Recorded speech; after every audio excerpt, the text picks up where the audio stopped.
the government has stepped on the gas on anti-rape laws, and it's done that by bringing out an ordinance tonight which toughens some of the existing laws, but also concerns about whether it has left out other crucial changes to the laws. For more on that, Sunil Prabhu joins me live from New Delhi. He's been tracking that cabinet meeting. Sunil, if you can run us through some of the key decisions or the key points of this ordinance that the government has brought out, evidently to strengthen anti-rape laws.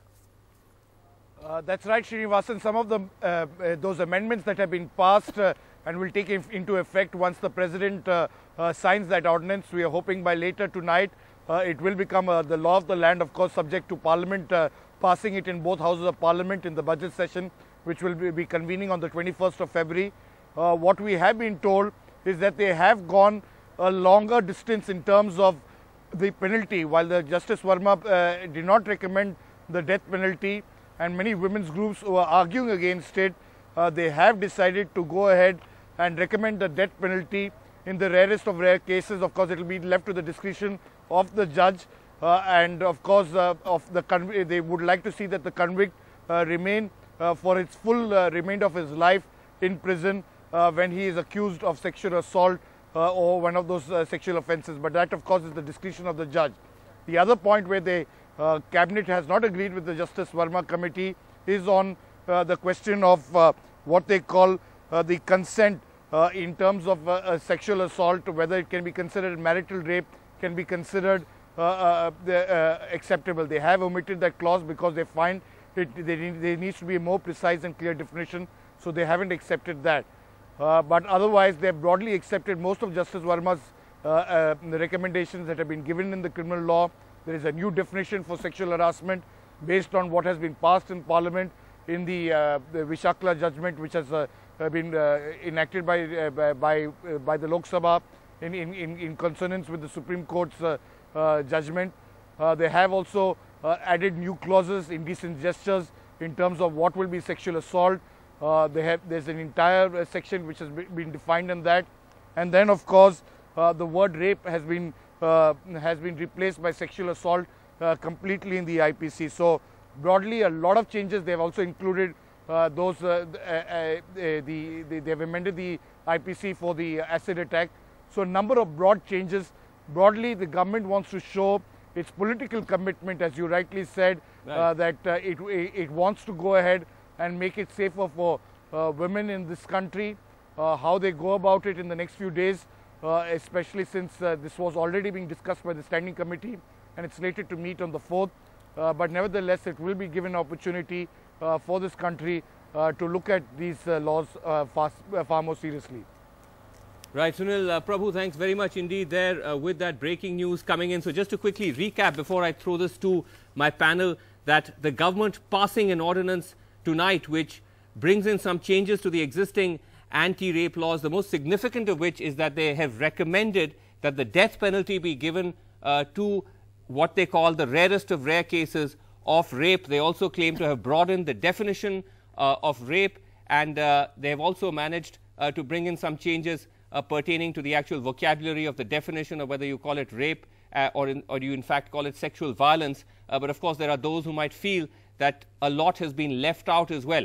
Joining me to debate that is Abhishek Manu Singhvi, Congress spokesperson, leading advocate. Thanks very much indeed for joining us. Also, one of the country's leading lawyers, Soli Sorabji, joins us on the program. Also joining me is Kavita Krishnan, who is the secretary of the All India Progressive Women's Association, someone who is at the forefront of the protests after the Delhi gang rape. And also joining me, Ranjana Kumari, director of the Center for Social Research.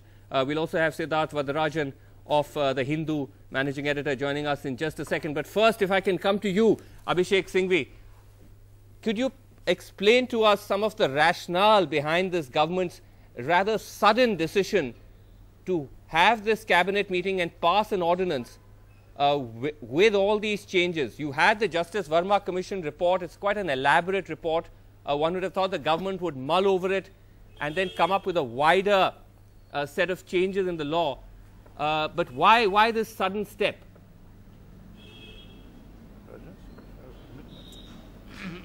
Clearly, the answer was given partly by your correspondent.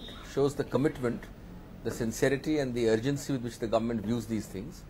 It's a little amusing that had the government taken longer, everybody would be asking the reverse question, why are you taking longer? But the government showed alacrity in appointing the Verma Commission first. The Verma Commission did a very commendable job in a very short time, and I think the government has done the right thing. These, of course, will require the scrutiny of Parliament, so there is no problem. They will continue largely or with some minor modification. But I want to make 2 or 3 very quick points, Srinivas. Yes. One, that largely most of the recommendations of the Verma Committee, many of which have been accepted now, are unexceptionable and they are good and they should be brought in, and I don't personally expect any major modification in the parliamentary session to come. And many of the ones brought in now by the ordinance are therefore valid and good, and I'm not going to details for lack of time. The inclusion of the death penalty, of course, and this I am speaking personally, not as for the Congress, because the Congress has not decided on individual recommendations in that sense, is an issue, I think, because practice shows that where death penalty is involved, the rate of acquittal or the tendency to let people go off is higher. The beyond reasonable doubt test is applied. So you're saying at the level of the Congress, at the level of the Congress, you're not fully convinced about the death penalty aspect. This is my personal view, not at the level of the Congress. I made that very clear. But the other exclusion, I think that again is my personal view, but I'm happy at the exclusion of marital rape. That's more controversial. I think the whole approach of the government is get on with the less controversial issues. There are more to come which we'll discuss in Parliament. Very few countries have marital rape as an offence. In India, already, if you are separated judicially, then marital rape already is an offence. Okay, Abhishek, now, the question of consent in a non-judicially separated marriage is an issue, because we've already had problems with 498A. So it requires very impeccable policing, and absent that degree of impeccable policing, I think the jury is still out on marital rape. So I think that will go for further discussion. Okay, that's the summary of the whole thing. India's #1 news app just got even better. Download NDTV's new app. Fully optimized for retina display. Full screen view. Faster response time. And Sudoku.